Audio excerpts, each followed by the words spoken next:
사람을 사랑한다는 것이 왜 쓸쓸할까? 그 부분에 고민하면서 제가 이 강의를 준비했거든요. 우리가 이 태어나가지고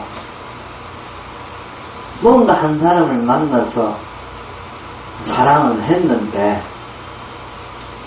쓸쓸하더라고, 알겠습니까? 그래서 나는 그 쓸쓸함에 대한 그 삶 때문에 내가 사는 것 같아. 내가 쓸쓸하지 않으면, 내가 누구를 만나서 사랑해 만족하고 산다면 그건 덜된 인간하게 아니라 이 세상 속에서 뭔가 쓸쓸하고 좀 외롭고 그래야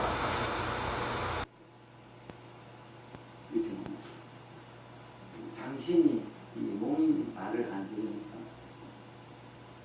그 신경질이 너무 많으니까 아버지는 솔뿐이고 어머니는 부산뿐인데 만났거든요.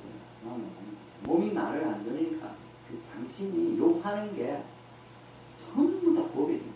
제가 지금 하고 똥 오줌을 받아내야 되니까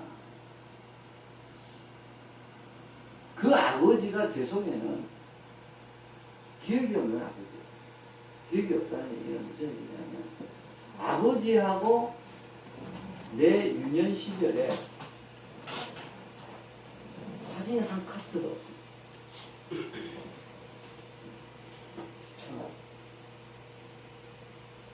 그리고 기억나는 거는 목욕탕에서 딱 그때 내가 11살 때 작은 설날 때 내려오셔가지고 목욕탕에서 등 밀어주던 기억합니다. 저는 이제 본적이 인천이니까 논산 훈련소 갈 때 인천으로 간다니까 제가 78년도 군대 갔어요. 그때 아버지가 군인이라고 원발치서 손 들어주는 기억 2개밖에 없어요. 그게 저한테는 아름다운 기억으로 맺혀서 그게 아버지다. 근데 좋은 기억을 가만히 떠들고는 하나도 없어요.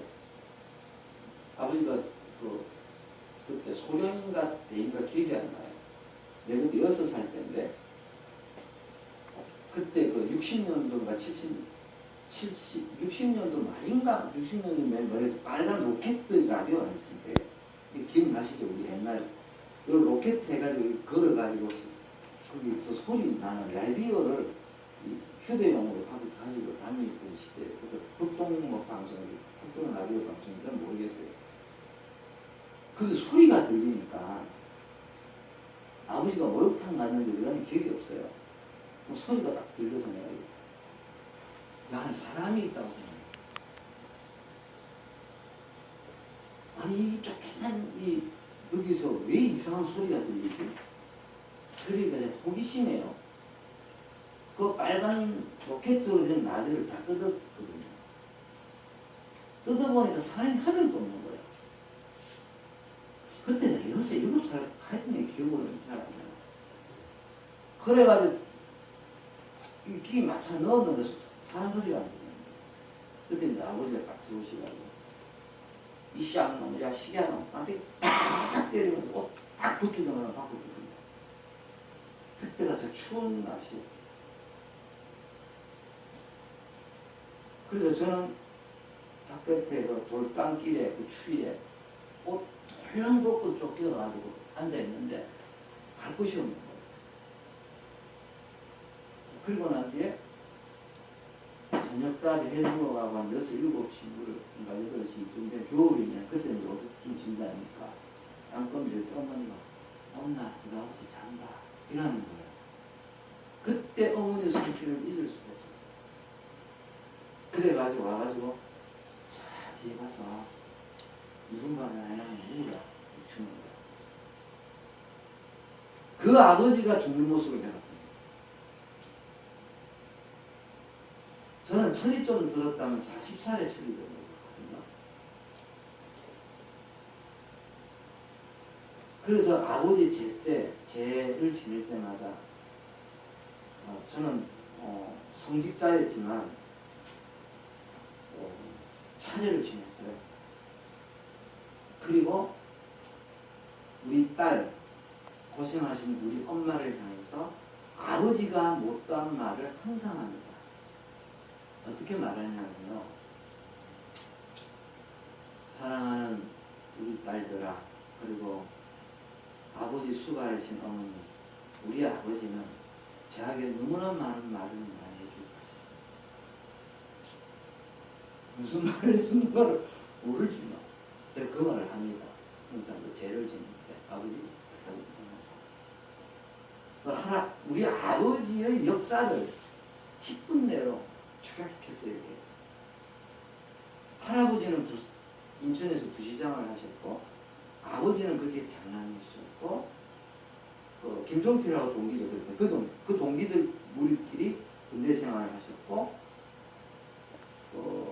선호가 들어왔기 때문에 아버지는 벌을 받아서 뛰쳐나와서 군 생활을 하게 되고, 6.25를 겪고, 전투를 겪고, 그러니까 공을 세워야 아버지가. 근데 아버지 속에는 그 성호 자식들이 들어오면서 엄마 사랑을 받지 못한 엄청난 아픔으로 살아요. 공부를 하다가 바로 그 군으로 상한학교로 가신 거예요. 그렇게 하면서 집에도 안 들어오고 할아버지도 뵈지 않고 방황을 해요. 방황을 하다가 부산에 내려와서 군수기지 사는 게 있을 때 기생집에 가가지고 우리 이모를 만나요. 안녕하세요. 이모를 만나는데 이모가 우리 쉽게 말하는 여동생이 집을 못 가니까 그냥 하룻밤 자고 못 가가지고 결혼한 거예요. 우리 어머니는 한글을 몰라요. 아버지는 그래도 일종의 대학을 나온 사람이니까 이거 사관학교 가서 뭐 어떻게 했든 간에 그거 살았으니까. 엄마 아버지의 운명은 그렇게 시작되었고, 아버지는 우리 어머니를 버릴 수가 없는 이유가 역시 어머니한테 사랑받지 못한 여자의 연민족 구조 속에서 선택할 수밖에 없고 따라가면서 줄줄줄 새끼를 낳았거든요. 근데 아버지는 집에 안 갔어요. 그리고 56세 품을 맞고 새끼 있는 집에 들어가서 16년을 가졌고. 그래서 제가 이렇게 하죠. 이 세상에서 우리 아버지만큼 진실하게 나한테 말해준 사람은 없다. 이런 얘기를 하죠. 그럼 우리 아들이, 우리 엄마는 니 무슨 소리 하노?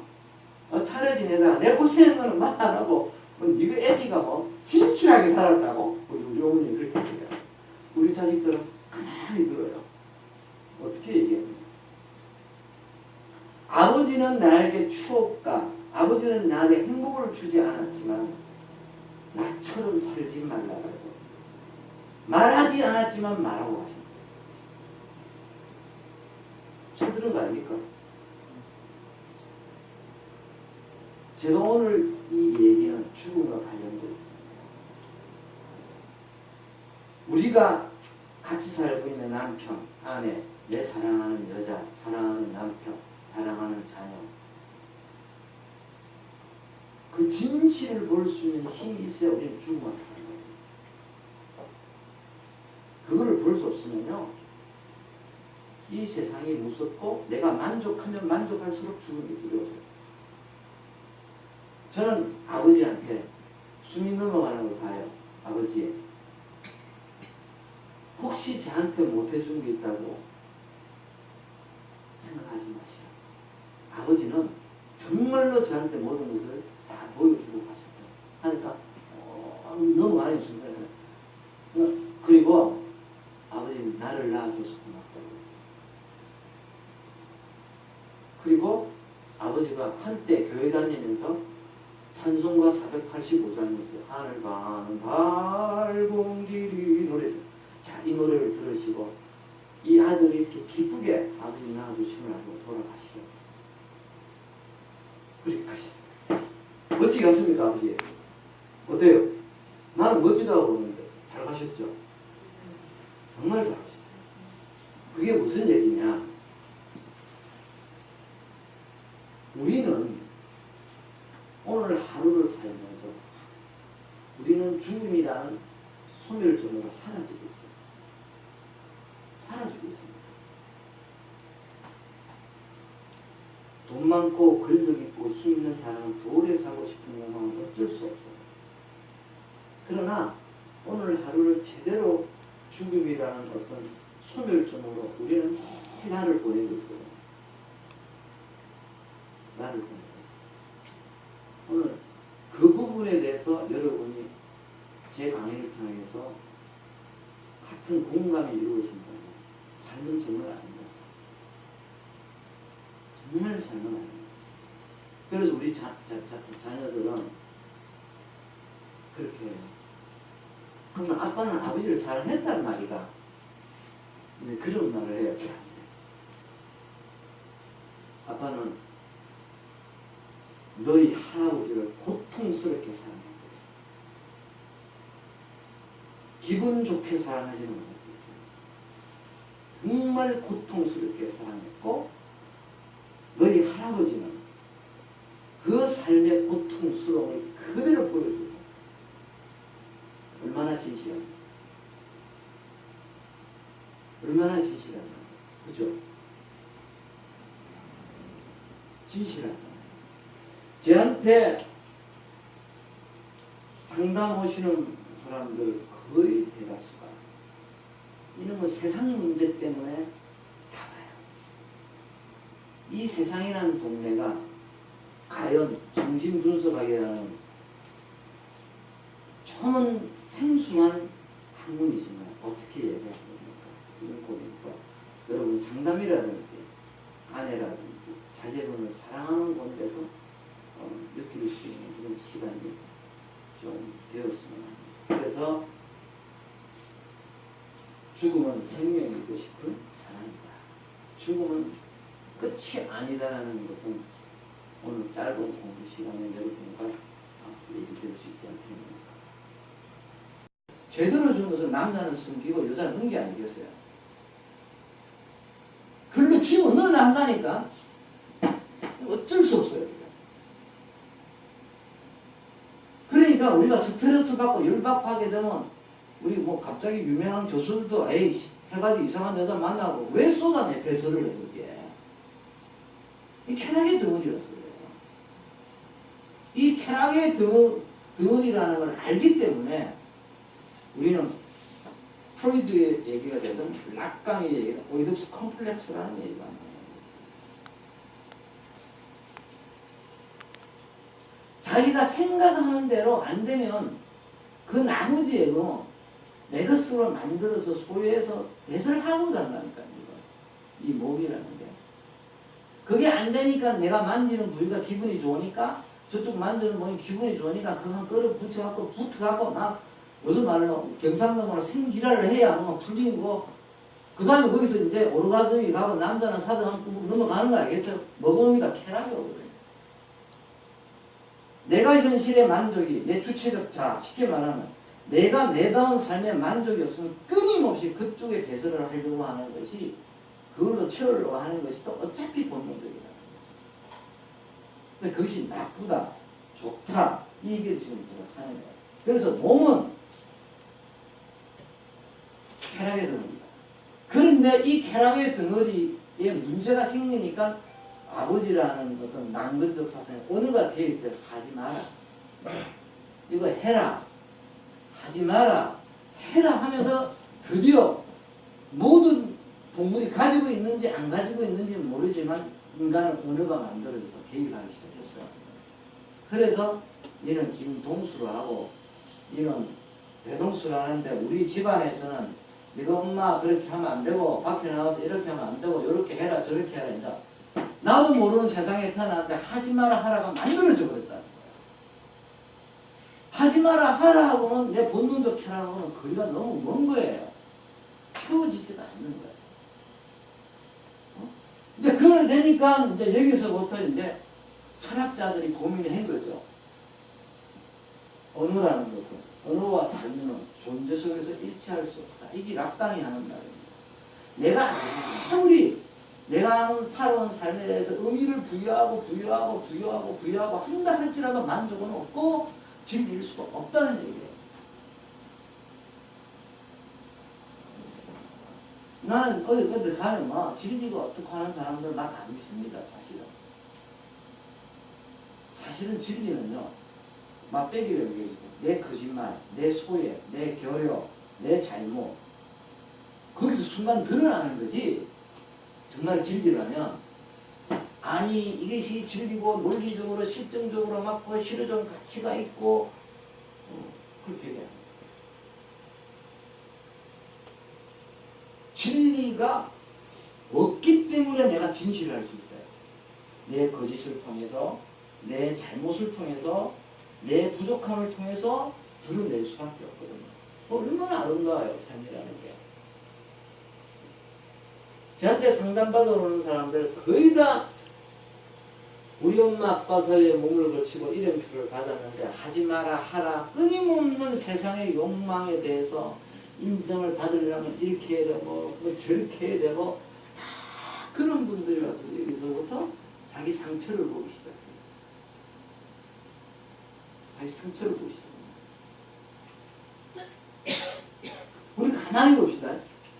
제가 아까 137억 년을 밀고 올라갔는데 우리가 지금 임신했을 때 제일 처음에 난자하고 정자가 이렇게 딱 만났을 때 그냥 우리 바닷가에서 놀던 그냥 우물우물한 그냥 환영동물이에요.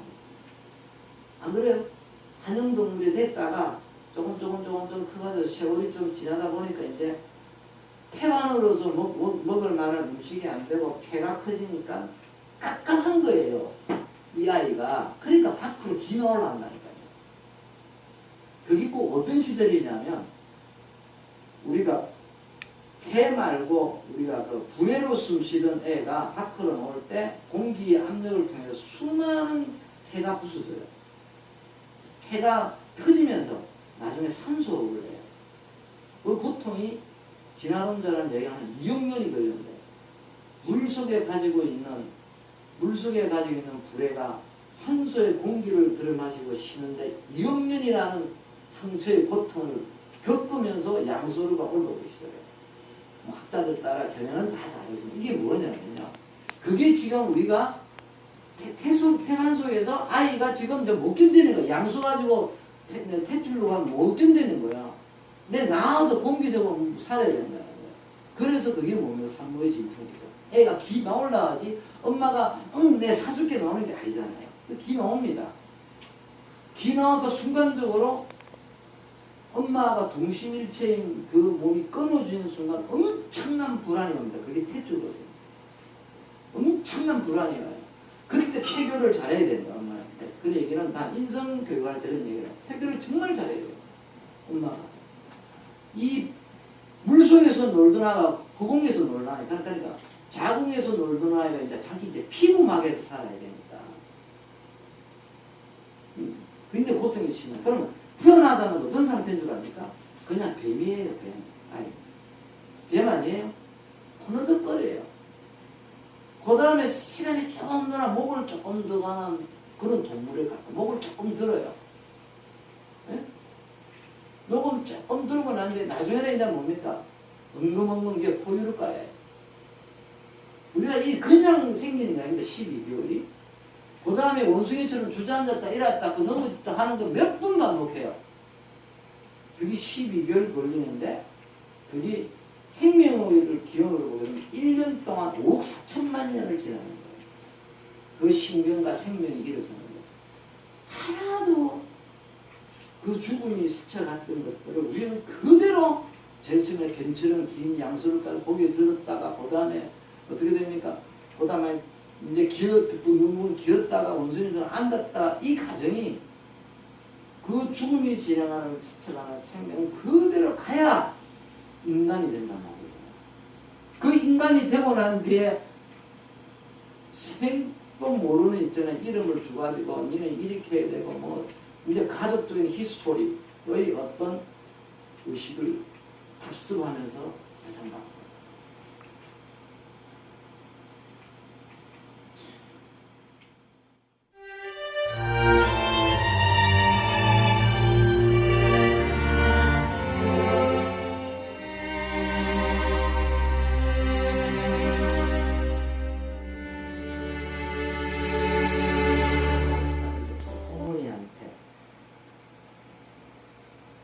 채우지 못한 결여, 내 잘못, 내 상처, 그것을 드러내면서 자연스럽게 그것이 내가 사랑하는 삶이 되었다라고 얘기하면서 만약 내 생이 끝난다면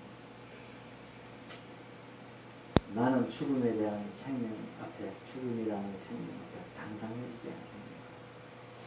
여러분 오늘 가서 한 아버지이면서도 한 할머니이면서도 집안 한 어머니이면서도 내 돌아가신 어머니한테 딸이면서도 내가 이 세상에 태어나서 내가 채우지 못한 그 속에 진실이 있다면 오늘 이 시간부터 그런 고민을 통해서 여러분이 죽음을 바라보며 생명 앞에 드리는 당당함, 그 삶을 제가 욕망하는 상담인 동시에 여러분한테도 그 삶이 죽음 앞에 생명이 되는 삶이 되겠죠. 가능하기 바랍니다.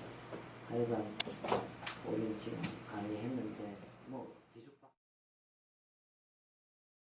결여되어 있다고 보고요. 그러면 진실성이 결여된 부분에서 진짜 내 감정을 찾아요.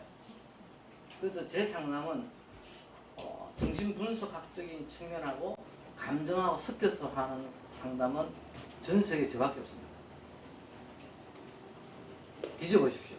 감정을 가지고 정신분석으로 상담하는 건 저밖에 없어요, 세계에서. 그래서 제가 이 책들이 전부 다 여기 나온 책들이 제 철학적인 부분도 있고 사회적인 부분도 있고 그렇습니다. 그렇고 한 좀 20년쯤 하게 되면 조금 알잖아요, 제가요.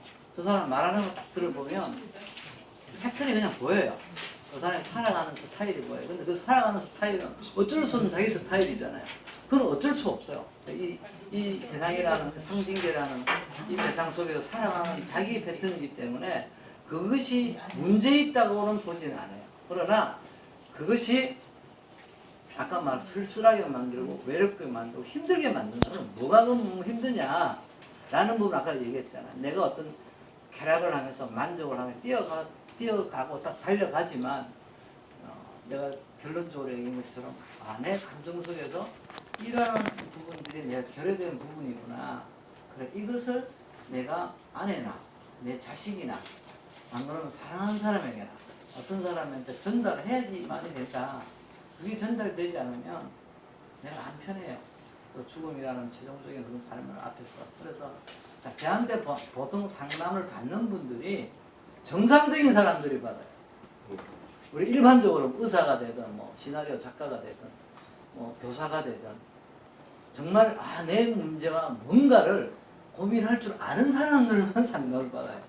그냥 내가 여기 와가지고 성격장애도 아니고 또라이도 아닌데 내가 받아서 말 끼고 하는 사람들은 거의 안 오고 일반적으로 이렇게 상담받는 사람들은 좀 거의 다 사회에서 자리 잡고는 엘리트들이 상담을 받는 편이고요. 거기서 자기 문제를 찾아서 더 이상 자기가 힘들고 외로운 부분들을 생활의 활용소로 살면 새로운 방향으로 바꾸는 역할을 제가 도와주는 거고요. 또 저는 상담 오시는 분들한테 가해자 피해자를 얘기 안 합니다.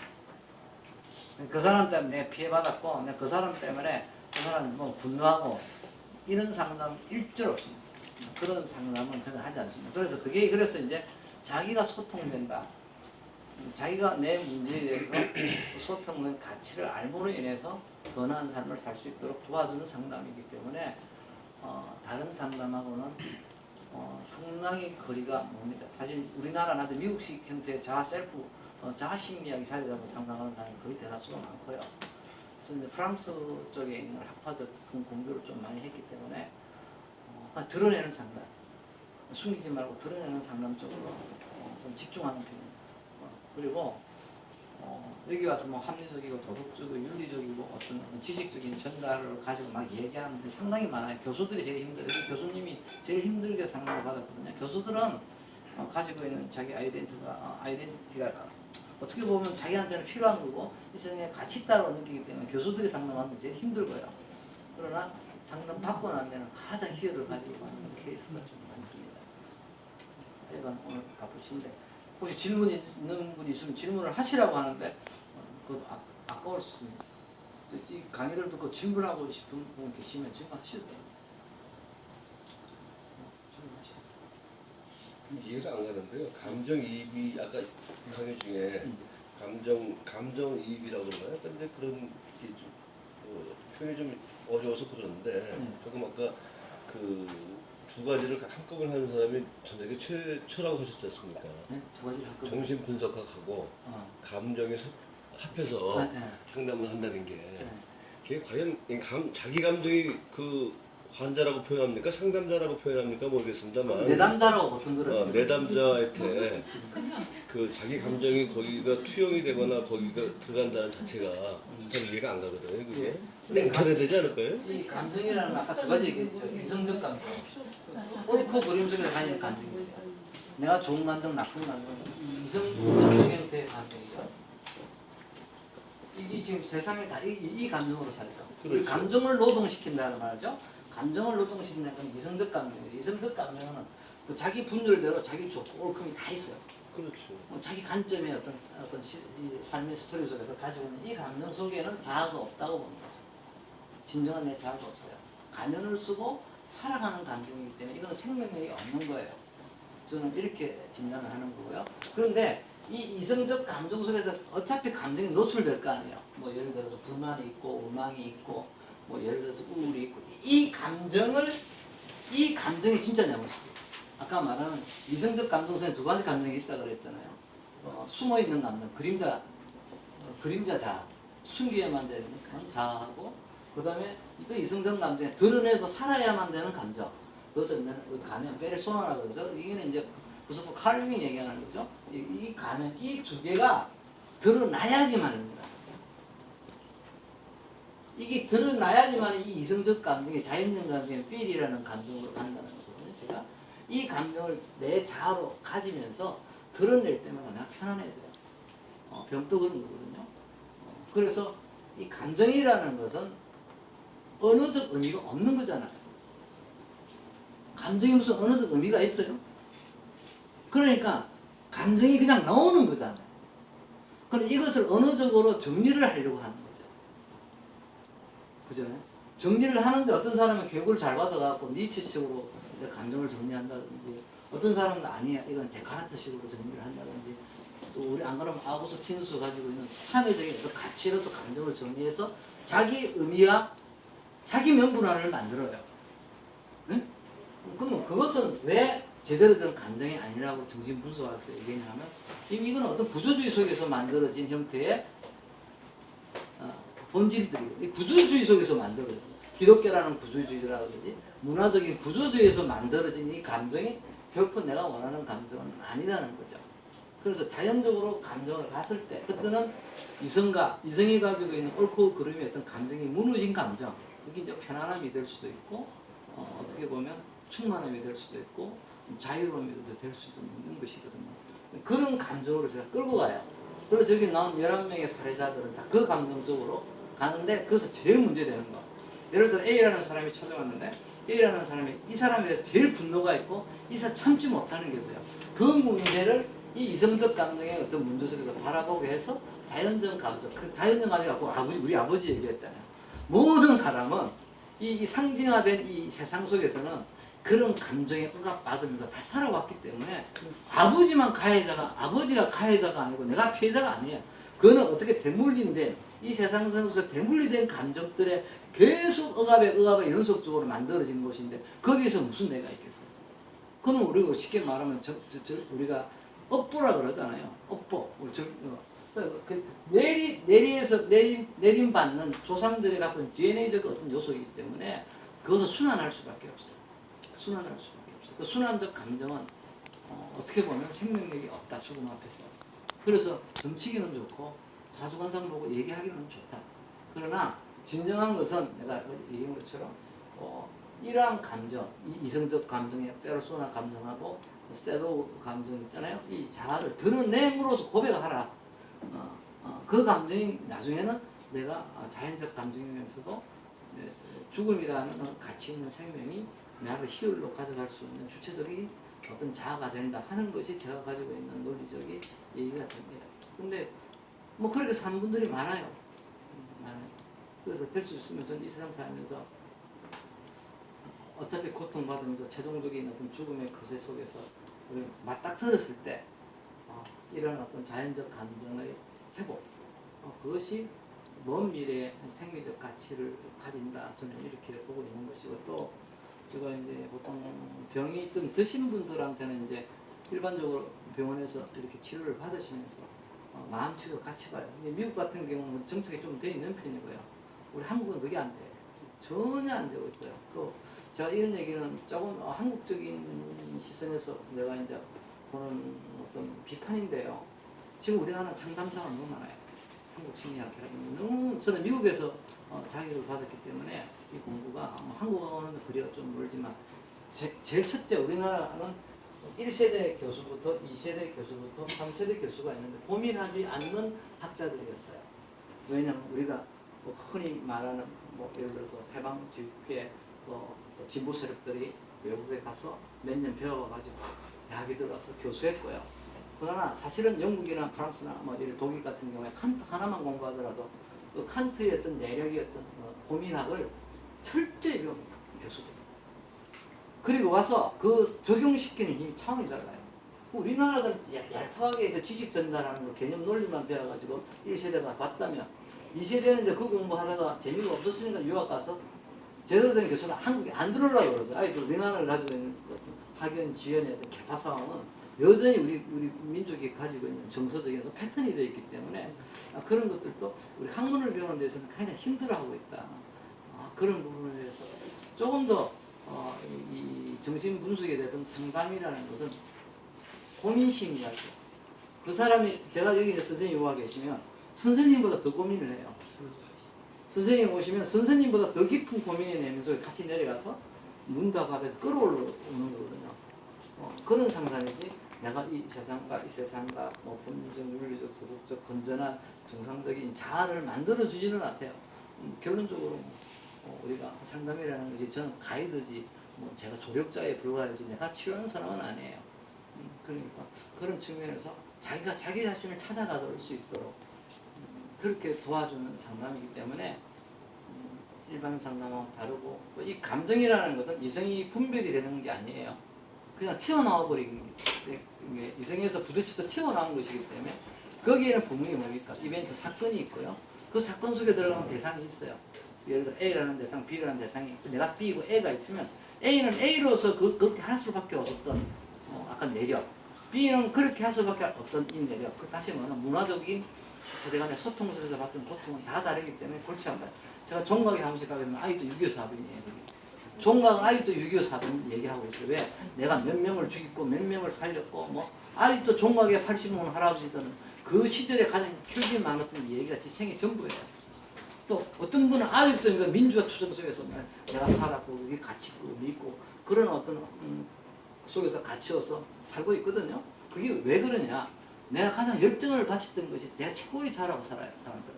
내가 목숨을 다해 바친 것이 최고의 어떤 자아적 가치를 보고 있지만 과연 그것이 우리가 6.25 사건 때 우리 아버지처럼 겪었던 그 아픔을 그 시대의 고통을 전달해 주는 사람이 없었다는 거죠. 그 시대는 그럴 수밖에 없었고 너희 시대는 이런 시대다. 쉽게 말하면 뭡니까?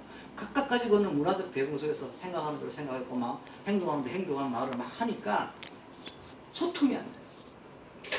지금 우리 나이 때가 되면 우리는 민주화 나이 아니겠어요? 제가 60이면 전투하고 막 독재 치하 속에서 살 때 그런 어떤 패러다임 속에서 어떤 나름대로 어떤 정체성을 찾으려고 노력했던 그런 민족이고 또 우리 아버지 세대는 군부 세대 속에서 애국심을 부르는 그런 세대였고 그런데 이런 어떤 총체적인 세대가 성숙하지 못했다는 것이 지금 카오스이다. 굉장히 혼란스럽다. 혼란스러우니까 뭐를 해결해야 되냐? 돈 많이 쓰면 되고 권력 잡으면 되고 좋은 직장 가지면 된다. 그것이 안정적인 요소라고 치부하고 거기서 도덕을 좀 옮겨 교양을 좀 올려서 특별한 것처럼 사는 것이 잘 사는 것처럼 돼버린 한국 사회예요. 그러나 독일이나 미국이나 영국이나 프랑스 같은 경우에는 그 민주화가 일어나는데 400년이 걸려요. 이 400년 동안은 엄청난 뭡니까? 고통 속에서 내면의 성찰이 있었고 가치관이 형성되어 있어요. 우리나라는 너무 급조되고 빨리 경제 잘 살아가야 되는 경제 개발이 들어감으로 인해 가지고 쉽게 말하면 헤게모니 자체가 각자 놀기 때문에 그 정도 우리나라는 지금 고통스럽고 힘든 가운데 있다. 그런 어떤 제 나름대로 상담을 통해서 고민을 많이 하게 되고요. 오는 사람들마다 왜 아버지 삶을 몰라야 돼요? 왜 할아버지 삶을 왜 몰라야 돼요?